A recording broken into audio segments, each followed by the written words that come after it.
Don't rejoice, Israel, in jubilation like the nations, for you are unfaithful to your God.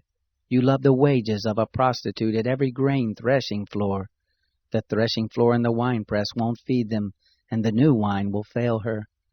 They won't dwell in the Lord's land, but Ephraim will return to Egypt, and they will eat unclean food in Assyria.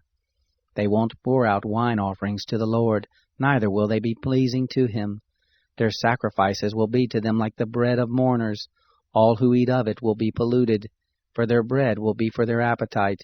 It will not come into the house of the Lord. What will you do in the day of solemn assembly, and in the day of the feast of the Lord? For behold, they have gone away from destruction. Egypt will gather them up. Memphis will bury them. Nettles will possess their pleasant things of silver. Thorns will be in their tents. The days of visitation have come. The days of reckoning have come. Israel will consider the prophet to be a fool, and the man who is inspired to be insane, because of the abundance of your sins, and because your hostility is great. A prophet watches over Ephraim with my God. A fowler snare is on all of his paths, and hostility in the house of his God. They have deeply corrupted themselves. As in the days of Gibeah, he will remember their iniquity. He will punish them for their sins. I found Israel like grapes in the wilderness. I saw your fathers as the first ripe in the fig tree at its first season. But they came to Baal Peor, and consecrated themselves to the shameful thing, and they became abominable like that which they loved. As for Ephraim, their glory will fly away like a bird. There will be no birth, none with child, and no conception.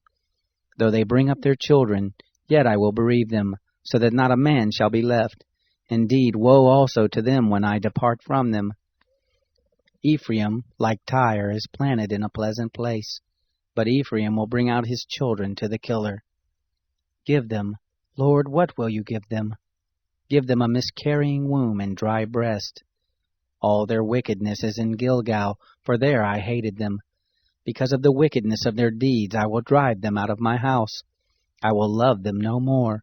All their princes are rebels. Ephraim is struck, their root has dried up, they will bear no fruit. Even though they bring forth, yet I will kill the beloved ones of their womb. My God will cast them away, because they did not listen to him, and they will be wanderers among the nations.